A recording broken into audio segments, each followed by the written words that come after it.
Adrien, quelle est la question qu'on te pose le plus souvent? Quand est-ce que tu te coupes les cheveux?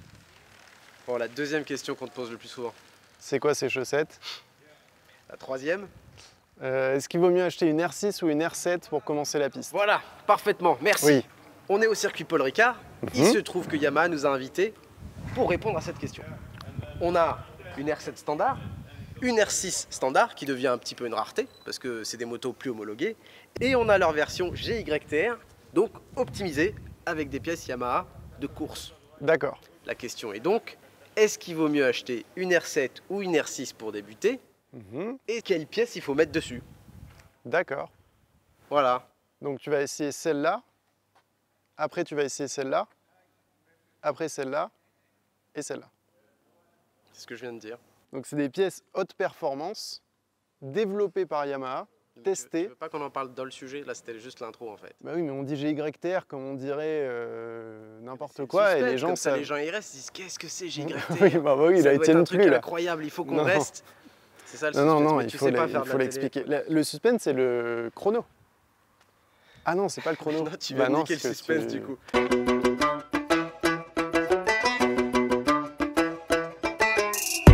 GYTR pour Genuine Yamaha Technology Racing. Pour faire simple, c'est un énorme catalogue de pièces pour optimiser les machines de la marque. On retrouve les équipements de nombreux accessoiristes connus comme Öhlins ou Akrapovic, parfois tels qu'ils existent sur le marché et parfois adaptés pour Yamaha, mais avec une seule règle absolue. Le montage de ces pièces se fait toujours sans la moindre adaptation. Presque du plug and play quoi. De cette vidéo, je vais tester 4 motos. La Yamaha R6 dans sa version standard, 118 chevaux pour 185 kg avec les pleins. Et sa version GYTR et sa longue liste de pièces qui fait passer le tarif de 13 500 à plus de 19 500 €. De l'autre côté, je vais aussi essayer une R7 d'origine, 73 chevaux pour 188 kg avec les pleins et un tarif de 9 699 €. Et sa version GYTR qui atteint les 15 500 €. Pour rappel, l'objectif de cette vidéo est de déterminer quelle machine est la plus adaptée pour débuter sur circuit. Et je commence avec la Yamaha R6 standard. C'est une moto qui est très creuse, elle fait un peu plus de 120 chevaux. Donc ça commence à 12 000 tours, ça finit à 16. Par contre c'est une lame, elle est légère, maniable et jouissive dans les tours. De peu de puissance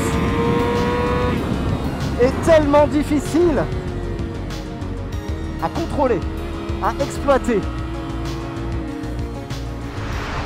Ah, ça m'avait manqué quand même. La petite R6, ça me rappelle la R6 Highside. Je suis tout ému.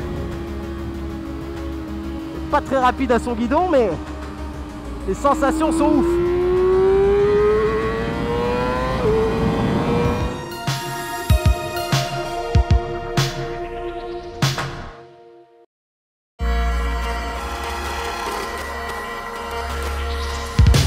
Déjà, une des forces de la R7 par rapport à la R6, c'est que son moteur est un bicylindre parallèle. Donc finalement, c'est un 4 cylindres en ligne coupé en deux. Ce genre de moteur prend moins de tours et forcément développe un peu plus de couple. Le revers de la médaille de ce moteur, c'est que bah oui, forcément, pas beaucoup d'allonge, pas beaucoup de chevaux. Et puis, comme on n'a pas de puissance, si on se loupe, il suffit pas de réaccélérer, non. Le tour il est mort. Donc ça nous oblige à être propre, à s'appliquer, à savoir freiner tard et pas trop fort et garder de la vitesse de passage. Et ça les amis, c'est comme ça qu'on apprend à piloter. Ah, ça va pas être facile de les départager. Je vais avoir besoin du débriefing avec Adrien pour répondre à cette question. Alors, tu as roulé avec 4 motos aujourd'hui. Ouais. Avec la R7 normale, la R7 GYTR, la R6 normale, la R6 GYTR. Exact. Ok. L'R6 normal, qui est un modèle qui est plus vendu, d'ailleurs. C'est un peu compliqué. Non, c'est la R6 Race en fait, c'est la même. Non, c'était vraiment une R6. Ça fait 8 secondes que ça commence. Mais non, mais je précisais, c'était une R6 standard de chez Standard, quelque chose que les clients ne peuvent plus acheter. D'accord. Donc c'est vraiment voilà, une moto que de toute façon la configuration n'existe plus. Mais d'accord, ok, ne rentrons pas dans les détails. Après tout, nous ne sommes pas journalistes. Nous ne sommes pas là pour donner de l'information. C'était une journée cool. Voilà, vraiment. Amusé avec ça. Bah ouais, je me suis senti jeune et vieux à la fois aujourd'hui. C'était assez ouf, non vraiment, je vais t'expliquer après pourquoi, mais vas-y. Ok, moi j'aimerais bien qu'on donne des notes aux caractéristiques de ces motos. Ouais, ok. Est-ce que tu peux faire ton code? C'est bon. Par la pensée, mon gars. Ouais. Alors on va noter ces motos. Enfin, tu vas les noter parce que moi je ne les ai pas essayées. Sur le moteur, le freinage, le châssis, le plaisir que tu as pris à leur guidon et le prix par rapport à ce qu'elles offrent. Ça va être le plus dur, mais ouais, ok, c'est parti. On fait moto par moto. Donc on commence par la R7. Ok, R7 standard. Oui. Premier critère, c'est quoi? Moteur, il faut que tu mettes une note sur 20. On est d'accord que Moteur. cette note, c'est toujours dans la perspective de débuter à moto sur circuit? Parce que c'est pas facile sinon. Oui, oui. On est d'accord. En tout cas, il faut que tu prennes ta notation sous cet angle-là. Voilà. Alors si je devais noter le moteur de la R7 standard avec la perspective de débuter sur circuit, c'est dommage que tu ne l'aies pas essayé, hein, parce que ouais, je lui mettrais un bon 17 quand même. 17. Mais ouais. D'accord. Ah ouais. En fait, le seul truc qu'on peut éventuellement reprocher à cette moto, c'est l'allonge. Parce que de l'allonge sur circuit, en vitesse, c'est des choses qu'on cherche vraiment à avoir. Et oui, c'est ce qui te donne la vitesse en ligne droite. C'est ce qui te donne la vitesse en ligne droite, exactement, et l'élan. Donc là, on n'en a pas parce qu'effectivement, cette machine développe 74 chevaux à genre 8700 tours. À part une R6 qui monte jusqu'à 16 000, t'imagines? Il y a le double pratiquement. Donc l'allonge. Par contre, en termes de... Pour un moteur de base, je dirais, pour commencer sur circuit, oui, je lui donnerais 17 sur 20. Ok. Du coup, combien tu mettrais à la R6 normale? Tu sais que j'adore la R6, tu sais qu'on en a eu une dans A-Side. Oui, oui. Et en fait, j'ai pris une claque aujourd'hui, c'est pour ça que je me sens à la fois vieux et jeune. C'est que je me rappelle pourquoi j'aimais ces motos. Ouais. Et du coup, j'ai l'impression d'être un vieux con. Parce que en fait, ces moteurs, ils ont pratiquement plus de sens. En fait, c'est quand même mignon aux chevaux, c'est que on sent qu'il n'y a pas énormément de puissance. Mais ce peu de puissance est tellement difficile à contrôler, à exploiter. Un moteur de R6 standard pour débuter sur circuit, ouais, je lui mettrais la note de 10. Et parce que... Ah ouais, et je suis gentil. Hein. Ben oui. Mec, ça avance pas. Je veux dire, t'imagines, c'est une moto qui est faite pour faire de la vitesse. Tu accélères à fond si tu es pas à 12 000 tours. Si tu es en dessous des 12 000 tours, elle n'avance pas. Comme si elle était en panne, quoi. D'accord, oui. Il faut être entre 12 000 et 16 000 tours tout le temps. Mais au-dessus, ça marche grave. Pas tant. Ah. Mais non, c'est ça le truc. C'est que finalement, c'est tellement lisse là-haut que de toute façon, la sensation pure d'accélération, elle n'est même pas présente sur une R6 d'origine.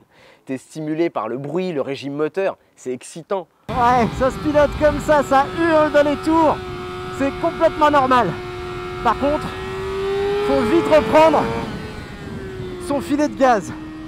Sinon la moto, elle s'arrête avec le frein moteur.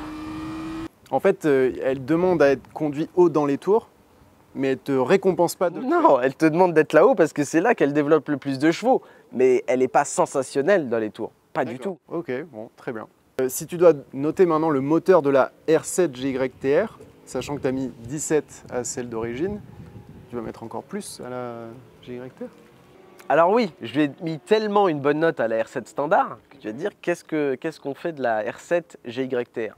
Pour le coup, vraiment, hein, juste pour la sonorité et la démultiplication finale réadaptée, je vais lui rajouter un point. Il n'y a pas une énorme différence en moteur en réalité entre les deux. Ah, le bruit n'a plus rien à voir avec la version standard. Je suis pas fan des bicylindres parallèles en général, mais celui de la R7 est sympa. Tout comme la MT-07, grâce à son calage, il fait nettement plus penser à un V-twin. Du coup, le son est un peu plus sexy. Donc, sonorité un peu plus agréable, tout en respectant les normes un peu drastiques qu'il y a sur les circuits aujourd'hui. Et finalement, une démultiplication un peu plus adaptée, mais c'est même pas le moteur. Donc oui, un point de plus, voilà. Ouais. C'est tout. En aucun cas, elle est moins facile ou... Non, le moteur, il reste vraiment cool dans les deux cas. Et maintenant, la R6 GYTR. C'était très intéressant parce que quand je suis passé sur la R6 GYTR, donc qui a une nouvelle cartographie, un nouveau pot d'échappement qui a été vraiment retravaillé. Oui, il y a eu plus de modifications entre la R6 GYTR et la R7 et R7 GYTR. Exact. Ok. Et beaucoup plus de couple. C'est-à-dire qu'enfin, la R6 avait du couple à mi-régime. On avait presque l'impression de piloter, presque, je dis bien, en exagérant, une Daytona 675. Ah oui, Ouais, vraiment. Vraiment. Il y avait du couple à bas régime, c'était agréable, mais c'est toujours pas un 7,5 ou c'est toujours pas un bicylindre avec le couple de tracteur en sortie de courbe. Donc oui, je lui donnerais un peu plus, je lui donnerais aller 12 sur 20. Donc c'est mieux, mais c'est toujours pas un bon moteur pour débuter sur circuit. C'est toujours 5 points d'écart avec la R7. Hein. Ben oui, mais on parle vraiment pour débuter sur circuit. Ok, oui, ça se tient, écoute. Par contre, le prochain critère, j'ai l'impression que ça va être l'inverse. Je sais pas, c'est lequel? Le châssis. Normalement, en tout cas, quand tu les regardes comme ça, tu regardes le cadre de la R7, tu regardes le cadre de la R6, tu dis oui, bah, il y en a une qui tient la route et l'autre, pas trop. Surtout que le cadre de la R7, il est dérivé de la MT-07. Donc c'est pas une référence en termes de tenue de route, tu vois. Alors par rapport à la MT-07, c'est bien que tu le soulignes, le cadre de la R7, lui, a été renforcé. Renforcé au niveau de la colonne de direction. Tête de fourche inférieure et supérieure plus rigide, plus grosse fourche inversée, donc encore une fois de la rigidité.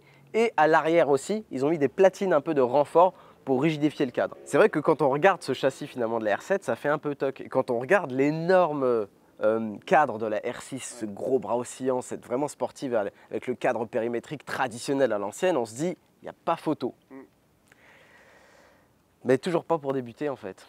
Ah ouais? Mec, je te jure, une R7. Combien tu lui mets en châssis à la R7? Pour débuter? Ouais, toujours pareil. Putain. C'est pas si mal en fait. Hein. Franchement, je m'attendais plus à une merguez. Trop souple au niveau des suspensions.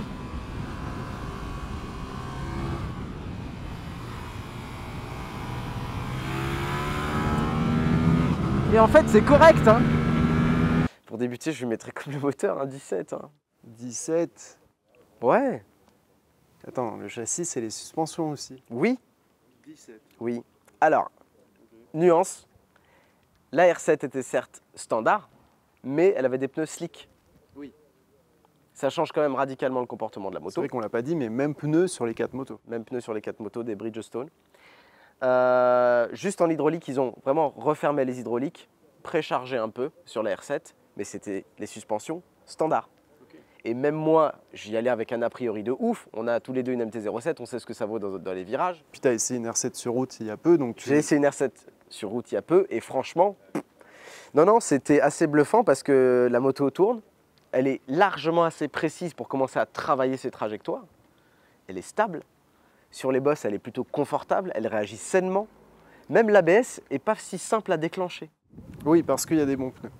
Parce qu'il y a des bons pneus. Après, c'est aussi un circuit très large, avec un bon revêtement, quand même peu de bosses.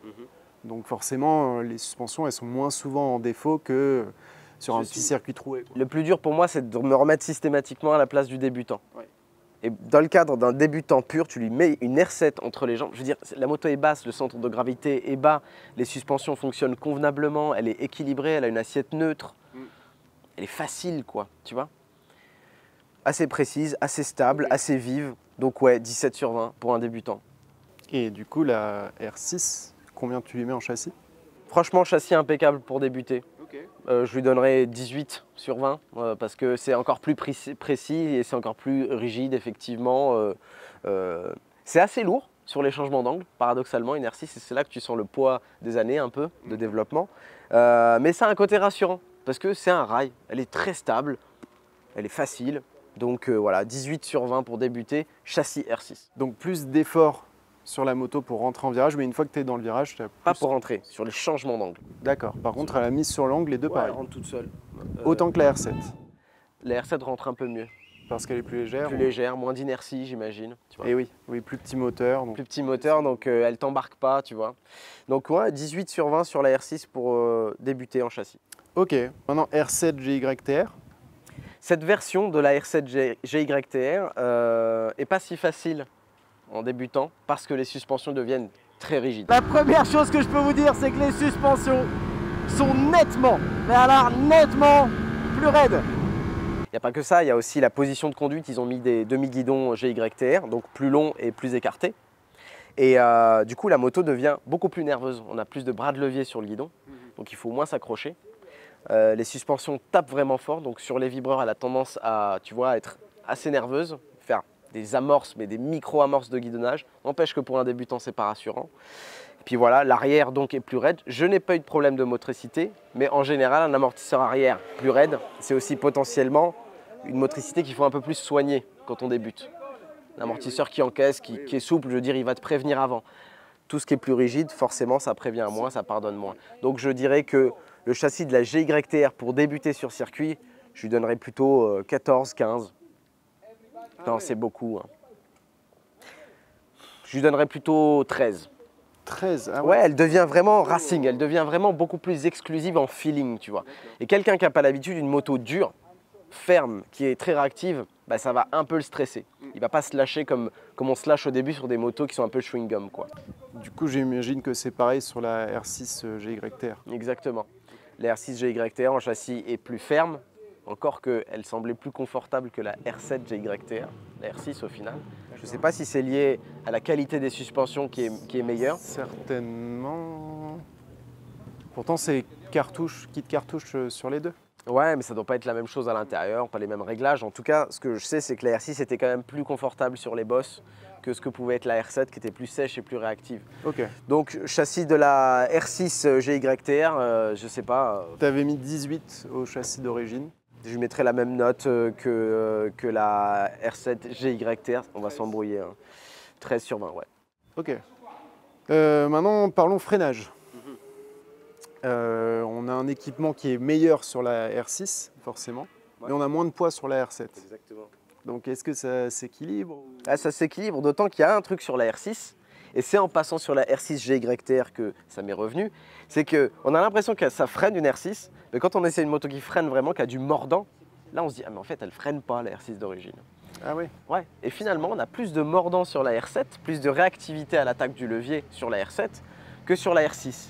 Mais l'un dans l'autre, honnêtement, les ABS dans les deux cas se déclenchent, oui, mais très tard quand même. On peut vraiment travailler, appuyer ses freinages. Parce qu'il y avait des bons pneus.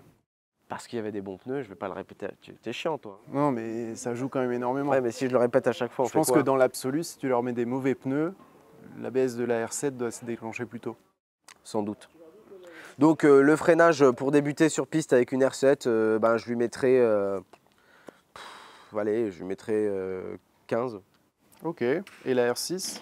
Je lui mettrais 16 parce que justement il y a cette absence de mordant qui peut être encore plus facilitant quand tu débutes, pas te faire surprendre par de l'agressivité. Voilà.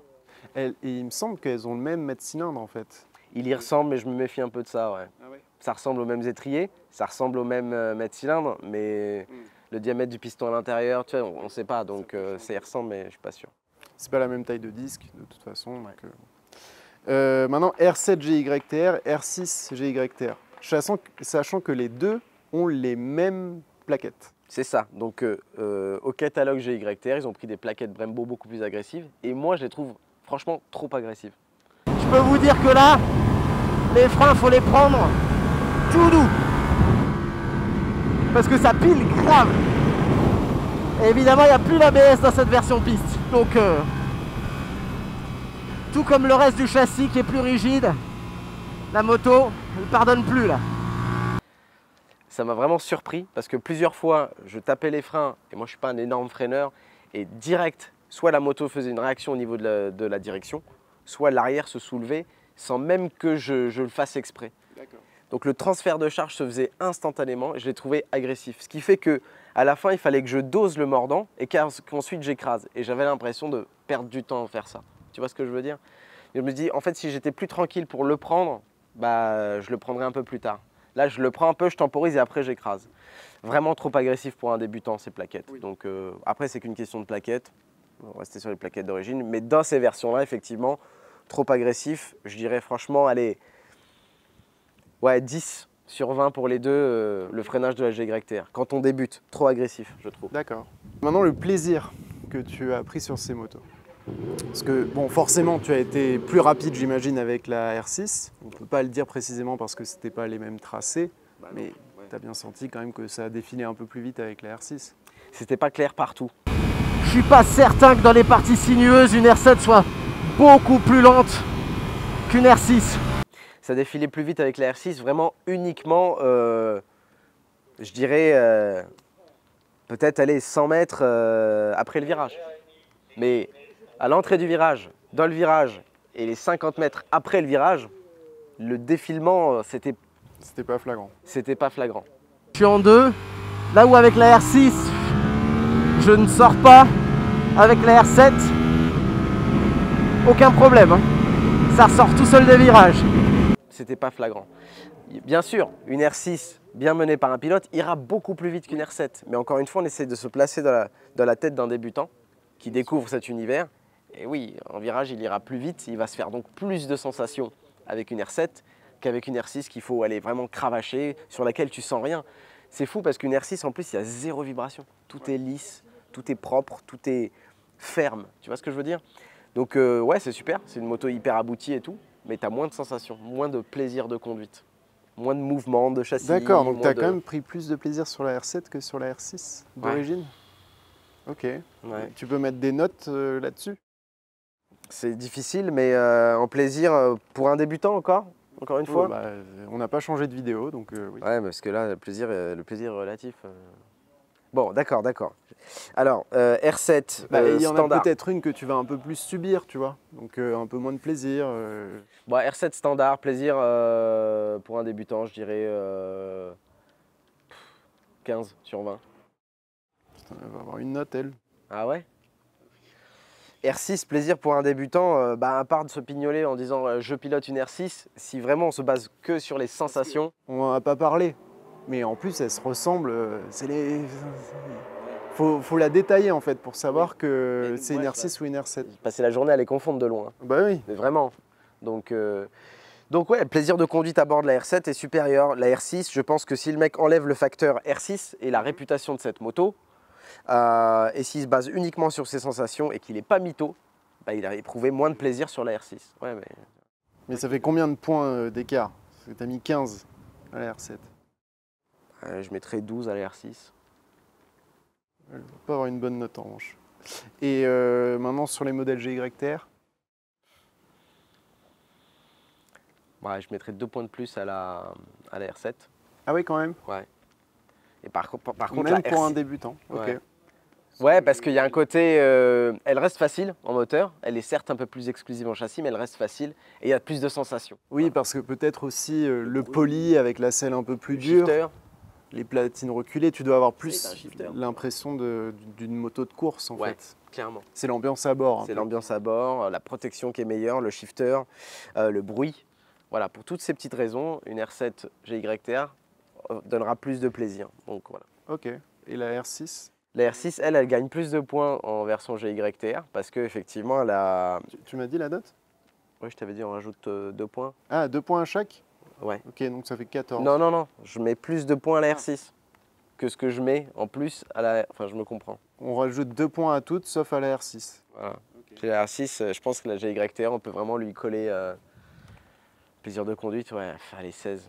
Ah, quand même. 16, ouais. Bah ouais, 16, tu retrouves du couple, tu retrouves du caractère mode. Bah, ouais, du plaisir, il y en a. Ok. Voilà. Maintenant, le rapport prix, Putain, ça, c'est le capacité à bien te faire débuter, tu vois. Parce que c'est toujours difficile de juger le prix, tu vois. On est d'accord que c'est avec les forces en présence, pas dans l'absolu dans le marché. Oui, parce qu'après, tu veux parler des motos d'occasion et tout ça, et là... Bon. Les forces en présence, le meilleur rapport qualité-prix est forcément celui de la R7 standard. Oui. Qu'est-ce que tu veux faire? Tu lui mets les mêmes pneus que les autres, tu te régales, tu progresses, t'avances quoi. Et puis, comme on n'a pas de puissance, si on se loupe, il suffit pas de réaccélérer, non. Le tour, il est mort. Donc ça nous oblige à être propre, à s'appliquer, à savoir freiner tard et pas trop fort, et garder de la vitesse de passage. Et ça les amis, c'est comme ça qu'on apprend à piloter. Bah, c'est que ça suit la hiérarchie en fait. Le meilleur rapport qualité-prix, c'est la R7 standard. Ensuite, c'est la R7 GYTR qui est déjà vraiment très très chère. Hein, parce que dans cette version, je crois qu'elle frôle les 16 000 €. À corriger si je me trompe, mais je crois qu'on frôle les 16 000 € quand même. Ouais, c'est possible. Ouais. Donc 16 000 €, voilà, c'est une somme. Mais je préférais quand même une R7 GYTR qu'une R6 standard au niveau du prix, tu vois. Oui. Voilà. Et donc après, forcément, R6 standard, qui est déjà assez cher. Et la dernière, mais qui est quand même vraiment cool, c'est la R6 GYTR, mais on est à 21 000 € quoi. Ouais. Pour une 600, qui fait 130 chevaux, d'après le constructeur. Oui, c'est plus un truc de passionné d'R6. C'est un truc de passionné, de mecs de l'époque du 600 Super Sport, voilà, des championnats. Mais on raisonne depuis trop longtemps en 1000 cm3, 600 cm3, comme si c'était ces deux cylindrées qui comptaient et qui étaient la seule vérité sur le marché. Noble, ouais. Noble. Mais j'en parlais avec un des ingénieurs, je dis mais si tu enlèves la catégorie 600, tu fais juste essayer ces cylindrées-là à des gens sur la piste. Tu leur dis qu'est-ce que vous préférez? La R6, et je suis désolé de le dire parce que j'adore cette moto, personne ne va la choisir. Ouais. C'est impossible. Trop dur à piloter, pas assez de sensations, pas assez de chevaux en haut pour justifier la pénibilité que c'est de rouler vite avec. Donc la seule qui serait éliminée, ça serait la 600 et les gens garderaient la R7 et la R1. Sur la R7 standard, 13 sur 20. Parce que c'est quand même cher pour se mettre à la piste et débuter. Ok. Voilà. Donc la GYTR, on enlève 2 points. Ouais. 11. La R6, encore 2 points, 9. La R6 GYTR, 7. Ouais, tu peux même lui en enlever 2 encore à la R6 GYTR. 21 000 € pour débuter ce circuit, qui fait ça? Bon allez, on part là-dessus. Donc, je t'ai donné mes notes, sans compter. Oui. Donc vas-y, à toi, c'est toi qui as le classement donc, final des 4 motos. Bah tu le connais. Non, bah j'ai pas fait le compte. Tu l'imagines. J'imagine que la R7 standard gagne. Exact. Ok, combien de points? 15,4. 15,4 sur 20 en moyenne. Moi, ça me paraît cohérent. Ouais. Bon, ok. C'est une bonne note. Ok, ensuite. La GYTR, la R7 GYTR, Ok. 13,8.